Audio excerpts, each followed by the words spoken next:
America just posted a record GDP growth rate.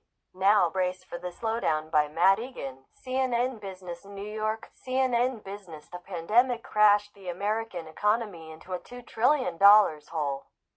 A sizzling summer rebound got the economy about two-thirds of the way back. Now comes the hard part. There's much to celebrate about Thursday's GDP report, which showed the U.S. economy grew at a record annualized rate of 33.1% during the third quarter. It's evidence of the powerful one-two punch of fiscal stimulus and easy money from the Federal Reserve. And it reflects the reopening of much of the U.S. economy. Unfortunately, there are real obstacles going forward that will slow the recovery, perhaps severely. Some economists even fear the economy will begin shrinking again, setting off a double-dip recession. Surging coronavirus infections will slow growth this fall and winter. Hotels, restaurants, movie theaters, airlines, and other hard-hit businesses can't fully recover when the pandemic is worsening. The failure of Congress and the Trump administration to reach a stimulus deal means more small businesses will surely fail. State and local layoffs may accelerate, and no stimulus checks are coming to alleviate the pain for consumers anytime soon. Without further fiscal aid until 2021. A poorly managed health situation and election uncertainty could make for a long winter. Gregory Dago, chief U.S. economist at Oxford Economics, wrote in a report Monday. Very shaky outlook. Economists are bracing for the inevitable slowdown.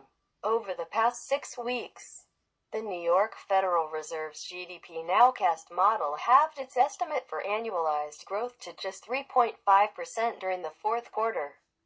That would mark a sharp deceleration from the blockbuster summer GDP report we read all day so you don't have to. Jefferies is even more pessimistic, projecting annualized growth of only 2% during the final 3 months of the year. That's because the premature withdrawal of fiscal stimulus will likely deal a blow to consumer spending, the biggest driver of the economy and brightest spot of late. The outlook for Q4 is very shaky in our view, Anita Murkowska, chief financial economist at Jefferies, wrote in a report to clients Thursday. The economy has already lost a lot of momentum over the summer. The Back to Normal Index, created by CNN Business and Moody's Analytics, plunged below 60% in early April. It swiftly rebounded to about 80% by August, but it hasn't budged since. Likewise, the CNN Business Economic Recovery Tracker shows that hotel occupancy is still 31% below pre-crisis levels. U.S. airports are processing fewer than half the travelers they did at this point of 2019. Double-dip recession risk is real, and these trends could backtrack as states and cities attempt to fight the spread of the pandemic. Already, Chicago and Newark have announced new restrictions. Germany and France are implementing partial lockdowns. Disneyland Paris is shutting down again. The path forward will inevitably be an uphill struggle, Seema Shah, chief strategist at Principal Global Investors, wrote in a report Thursday. With virus cases on the rise and a new fiscal package yet to be seen, economic concerns are once again brimming to the surface. That's why some economists believe the recovery will stall. We are sliding back into recession as we speak, Danielle DiMartino Booth, CEO and chief strategist of Quill Intelligence, told CNN Business this week. Geoff Hall, managing economist at Refinitiv IFR, warns there's strong possibility of negative growth in the fourth quarter, perhaps even a double-digit decline in GDP, as COVID cases rise and new restrictions are imposed.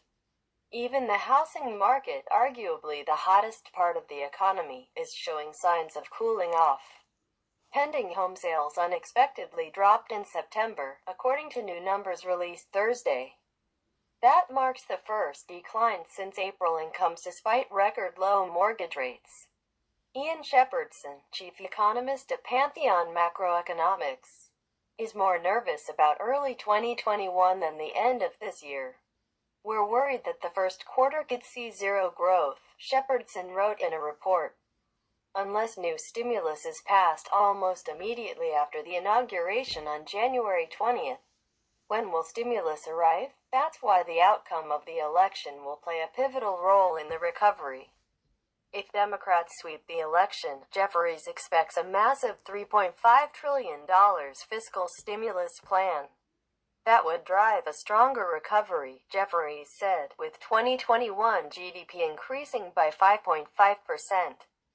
But the size of a fiscal stimulus package would be smaller, perhaps much smaller, if Democrats and Republicans split control of Congress and the White House. Such a scenario would cause GDP to grow more gradually, Jefferies said.